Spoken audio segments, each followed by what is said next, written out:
right, ASP Productions here with Captain Charlie Crandall, is it correct? Crandall. Okay. So what happened over in Iwo Jima? Well, what do you want me to say? With the rocket boats and...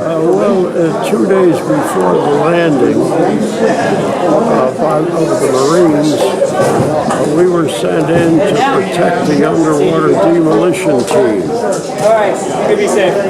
As we went into the beaches early in the morning, the Japanese thought we were the original landing force, and they opened up on us with every gun they had. The Allies had thought they'd bombed the Japanese out of existence at Iwo Jima, and they hadn't touched them. And their big guns were still firing, and their small stuff was firing. And they let it all go at us. We were 12 rocket gunboats going in with rockets and 40 millimeter and 20 millimeters and 50 cal machine guns. And wow. So we went in, and the underwater demolition teams removed the obstacles. In the meantime, we were taking a hell of a beating, and we had a couple of the ships sunk, and the others were gravely damaged. And the biggest thing was our casualties were extensive because all kinds of shells were hitting our ships, and you could hardly stand up without being hit. So that's what happened, and we stayed in there for 2 hours, and that was 2 hours of hell on Earth.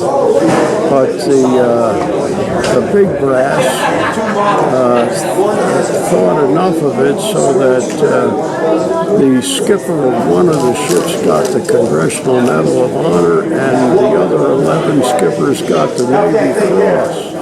That's how that happened, and that's about the story. I myself was just a lucky guy because we were putting out fires and other things, and I conceived the idea when the fighting ended that maybe the big brass would like to know what we were getting hit with. So I commandeered a small boat with a couple of other guys, and we took a huge canvas sack with shell fragments from every conceivable type of shell, and went over to the USS Estes, E-S-T-E-S, which was the control ship and had the big brass on it. And the Estes people, when they found out what we were doing or trying to do, they got us aboard. And when we got with the big brass, we were all covered with blood, and we had this big bag that was soaking blood. And I said to the guy that came out, I said, "Where do you want us to put it?" And he said, "Right on the table, son." So I dumped all this crap on the table. And who was at the table? Who was at the table? The admiral in charge, the Marine general, and all the other guys that were running the operation. Who was the admiral? I can't remember who it was. I just can't remember now who it was. I can't even remember the name of the general in charge. I think it was Howland Mad Smith, but I'm not sure. And the admiral was a guy named Connell.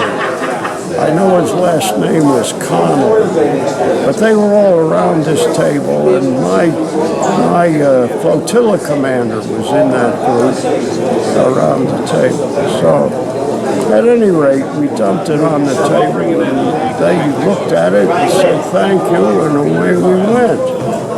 And back to the ship, and we were just doing our work in about, and I was an engineer at that time. They delayed it. And they delayed the operation for a day. And then they sent in the big ships as close as they dared, and they took the side off Mount Suribachi, and where the big shells were, and the Navy big boats, I mean battleships, came in as close as they dared and took the mountain aside as much as they could. And so that's how that went. And I don't know whether it was a week or so later, I was doing my work on the ship, and a small boat came alongside with the flotilla commander, and he said he wanted to speak to Lieutenant Crandall. And I said, I'm he.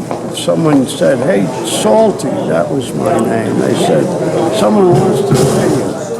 So my flotilla commander came aboard. I saluted him and was just, I didn't know what he wanted. And he came up to me and he said, son, you're going to be captain of the flagship. I says, what? I'm an engineer. He said, forget about it. You're flotilla commander, captain of the flagship. So that's what happened to me. And so I took the group from there on, later on as we regrouped and everything else, I took them to what was to be the assault on Japan. And I took these guys, and nothing ever happened basically because the war ended. And that was my story.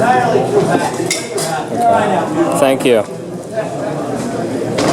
Thank you. Oh, you're welcome. Thanks.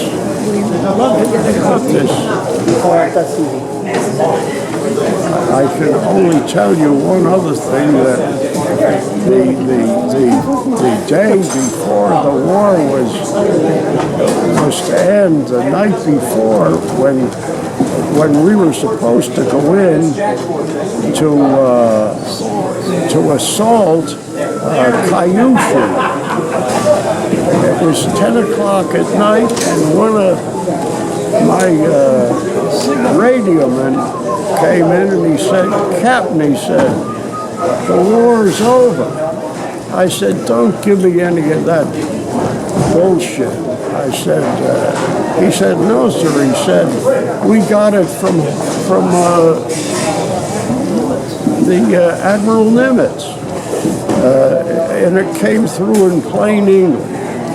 And that happened to be true, and that saved my life, and that ended the war for me and for everyone else that was with me. Oh, wow. Okay. That's about it. All right. Thank you, Captain. And first off, I'm no hero. I just was a guy doing his job. That's it. You want to tell me about the punch bowl? I don't know whether you want to hear about the punch bowl. What's the punch bowl? Yeah. Well, it was years late. Wait a minute. Yes. Yeah, it was years later, and I was showing around my wife the punch bowl in Hawaii where all the dead guys were interred. And while I was, when I was talking to them, a crowd gathered and started following me. And when the talk was over, this tall Japanese guy came up to me. And I didn't know what he was going to do. He stood about this far from my nose.